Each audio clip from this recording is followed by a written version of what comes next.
পয়গম্বর মুসা কালিমুল্লাহর পথের ভিতরে হঠাৎ করে একজন দাঁড়ায় গেছে, ডাক দিয়ে বলে, ও জামানার পয়গম্বর, আপনি কোথায় যান? জামানার পয়গম্বর মুসা বলে, আমি তুর পাহাড়ে যাই। বলে, তুর পাহাড়ে যান, তবে ভালো কথা, তবে আমার পক্ষ থেকে আপনি আপনার আল্লাহকে, আপনি আপনার মালিককে একটা কথা বলবেন। বলে, কি কথা?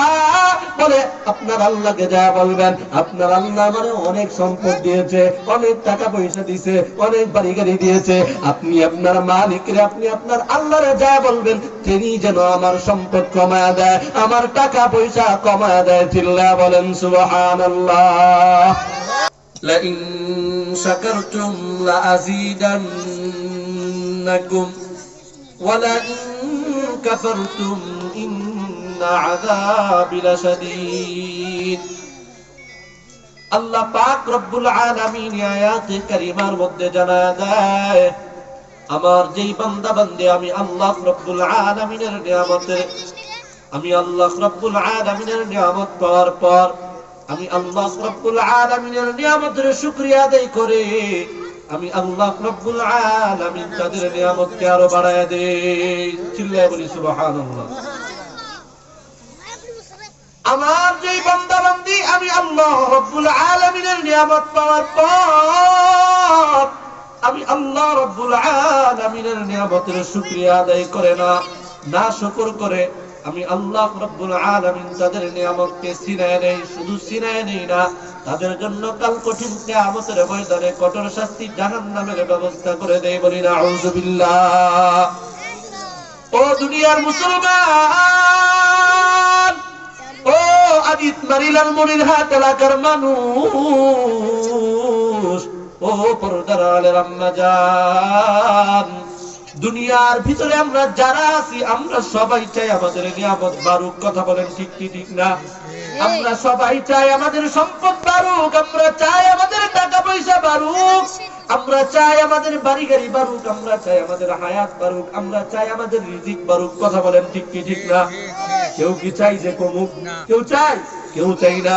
ও মুসলমান, আমার আপনার মালিক আল্লাহ রাব্বুল আলামিন জানা দেয়, ও দুনিয়ার মানুষ, তোমরা যারা আমি আল্লাহ রাব্বুল আলামিনের নিয়ামত পাইতে চাও, তোমরা যারা তোমাদের হায়াত বাড়াইতে চাও, তোমরা যারা তোমাদের সম্পদ বাড়াইতে চাও, তোমরা যারা তোমাদের রিজিক বাড়াইতে চাও, ও আমার বান্দারা, তোমরা বেশি বেশি আমি মালিকের শুকর আদায় করো। কেমনে শুকর আদায় করবা?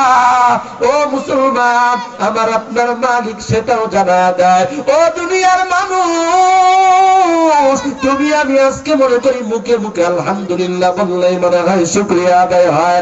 না রে মানুষ, না না, মুখে আলহামদুলিল্লাহ বলিয়া মালিকের কৃতজ্ঞতা আদায় করতে পারি, কিন্তু আমরা অন্তর থেকে মালিকের শুকরিয়া আদায় করতে পারি না, কৃতজ্ঞতা আদায় করতে পারি না। কথা বলেন ঠিক কি ঠিক না?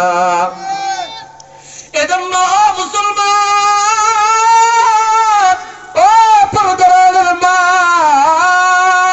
আমি তোমাদেরকে জানাই দিবার চাই, তুমি আমি যদি সম্পদ বাড়াইতে চাই, রিজিক বাড়াইতে চাই, তাহলে তোমার আমার বেশি বেশি মালিকের শুকরিয়া আদায় করা লাগবে। কার শুকরিয়া আদায় করা লাগবে? আল্লাহর শুকরিয়া আদায় করা লাগবে। কেমন শুকর আদায় করা লাগবে? আল্লাহ একটু রোগ দিল, আল্লাহ একটু অসুস্থ দিল, আল্লাহ একটু অভাব দিল, এরকম ভাবে শুকরিয়া আদায়, যে আল্লাহ কি শুধু আমারই দেখে, দুনিয়ার ভিতরে কি আর কেউ নাই?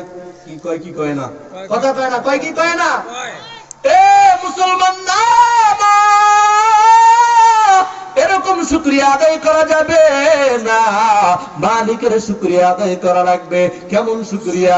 যেমন শুকরিয়া আদায় করেছিল পয়গম্বর মুসা আলাইহিস সালাতু ওয়াস সালামের জামানার উম্মত। পয়গম্বর মুসা আলাইহিস সালাতু ওয়াস সালাম, এ মুসলমান, আমার পরে আরো দুইজন আলোচক আছে, ঈশার নামাজের আগে আলোচনা করবেন, এজন্য আমি সংক্ষিপ্ত করে আমার ঘটনাটা আপনাদেরকে বলে দেয়া যায়। পয়গম্বর মুসা আলাইহিস সালাতু ওয়াস সালাম কিন্তু তুর পাহাড়ে যাইয়া আল্লাহর সাথে কথোপকথন করতেন, আল্লাহর সাথে প্রেম বিনিময় ভালোবাসা করতেন। কথা বলেন ঠিক কি ঠিক না?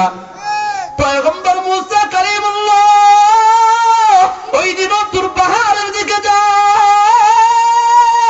পয়গম্বর মুসা আলাইহিস সালাতু ওয়াস সালাম যখন নাকি তুর পাহাড়ের পাহাড়ের ভিতরে যায়, তুর পাহাড়ের দিকে যায়। পয়গম্বর মুসা কালিমুল্লাহর পথের ভিতরে হঠাৎ করে একজন দাঁড়ায় গেছে, ডাক দিয়ে বলে, ও জামানার পয়গম্বর, আপনি কোথায় যান? জামানার পয়গম্বর মুসা বলে, আমি তুর পাহাড়ে যাই। বলে, তুর পাহাড়ে যান, তবে ভালো কথা, তবে আমার পক্ষ থেকে আপনি আপনার আল্লাহকে, আপনি আপনার মালিককে একটা কথা বলবেন। বলে, কি কথা? বলে, আপনার আল্লাহকে যা বলবেন, আপনার আল্লাহ মানে অনেক সম্পদ দিয়েছে, অনেক টাকা পয়সা দিয়েছে, অনেক বাড়ি গাড়ি দিয়েছে। আপনি আপনার মালিকরে, আপনি আপনার আল্লাহরে যা বলবেন, তিনি যেন আমার সম্পদ কমায়া দেয়, আমার টাকা পয়সা কমায়া দেয়। চিল্লা বলেন সুবহানাল্লাহ। সুযোগ নেই। এরকম পয়গম্বর মুসা আলাইহিস সালাতু ওয়াস সালাম বলতেছে, ঠিক আছে, আমি আল্লাহর কাছে বলবো। পয়গম্বর মুসা আবার বিদায় নিয়ে যায়, সামনে যাইয়া দেখে আরেকজন দাঁড়া আছে। ডাক দিয়ে বলে, পয়গম্বর, আপনি কোথায় যান? বলে, আমি তুর পাহাড়ে যাই আল্লাহর সাথে কথা বলার জন্য। বলে, তুর পাহাড়ে যান, ভালো কথা, তবে এই যে টাকা দেখেন, আমার গায়ের ভিতরে ভালো কোনো পোশাক নাই, চিরা ফাটা পোশাক। ও পয়গম্বর, আপনি আপনার আল্লাহকে বলবেন, আপনার আল্লাহ কেন আমার নিয়ামত দেয় না, কেন সম্পদ দেয় না? আপনি আপনার আল্লাহরে বলবেন আমার জন্য ভালো বাড়ির মালিক বানায়, ভালো গাড়ির মালিক বানায়, অনেক টাকা পয়সার মালিক বানায়। ও মুসলমান, ও পয়গম্বরের উম্মতেরা, তুমি আমি